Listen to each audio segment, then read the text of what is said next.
Daily taste the daily.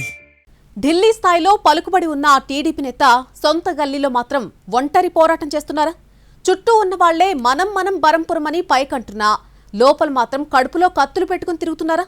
ముందొచ్చిన చెవుల కంటే వెనకొచ్చిన కొమ్ములు వాడి అన్న సామెతను గుర్తు చేసుకుంటూ కామైపోతున్నారా? ఇదికి ఎవరా లీడర్? సొంత పార్టీలోని కొందరు ఆయన్ని ఇందుకు వ్యతిరేకిస్తున్నారు. పొలిటికల్ ఎంట్రీ ఇచ్చిన కొద్ది రోజుల్లోనే పెద్ద పదవులు దక్కించుకోగలిగిన అతి కొద్ది మంది నాయకుల్లో ఒకరు కేంద్ర మంత్రి పెమ్మసాని చంద్రశేఖర్. ఎన్ఆర్ఐగా ఏపీ రాజకీయాల్లోకి అడుగుపెట్టి వస్తూనే టీడీపీ గుంటూరు ఎంపీ టికెట్ దక్కించుకుని గెలిచి ఏకంగా కేంద్ర మంత్రి సాధించారాయన. అదంతా ఒక ఎత్తైతే ఢిల్లీ స్థాయిలో పరపతి సాధించిన పెమ్మసానికి సొంత గల్లీలో సరైన సహకారం లభించడం లేదన్నది లేటెస్ట్ టాక్. ఉమ్మడి గుంటూరు జిల్లా రాజకీయాల్లో ఒక రకంగా ఆయన ఒంటరి పోరాటం చేస్తున్నట్టు చెప్పుకుంటున్నారు. ఎంపీగా గెలిచినప్పటి నుంచి జిల్లా రాజకీయాలకు కేంద్ర బిందువుగా మారారాయన.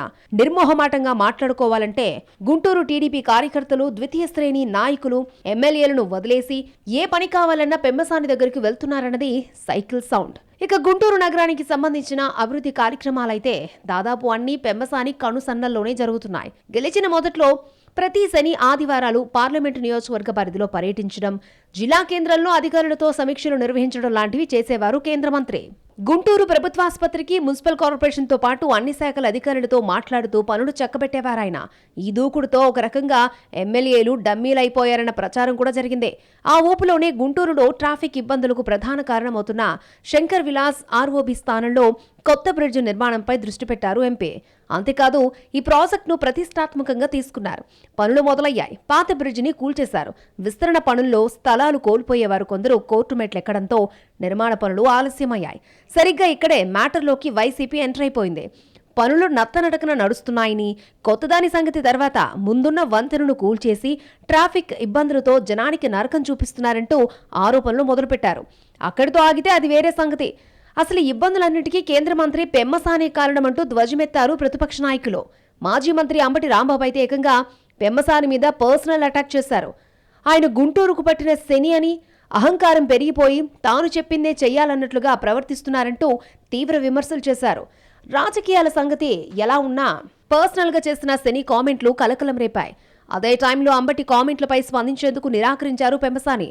జిల్లాలోని ఇతర టీడీపీ నాయకుల నుంచి కూడా కనీస స్పందన లేకపోవడమే చర్చనీయాంశమవుతోంది. కేంద్ర మంత్రి మీద అంబటి ఆ స్థాయిలో విరుచుకుపడితే కనీసం ఒక్కరంటే ఒక్క ముఖ్య నాయకుడు కూడా రియాక్ట్ అవ్వకపోవడం ఏంటని టీడీపీ క్యాడరే ఆశ్చర్యపోతోందట. గుంటూరు తూర్పు MLA Nazir Ahmed party central ఆఫీసులో ప్రెస్ మీట్ పెట్టి అంబటి ఆరోపణలపై మాట్లాడారు. అప్పుడు కూడా అధిష్టానమిచ్చిన స్క్రిప్టు ప్రకారం మాట్లాడారే తప్ప సొంత పార్టీ ఎంపీని విమర్శిస్తే తనంతట తానుగా రియాక్ట్ అవ్వలేదు.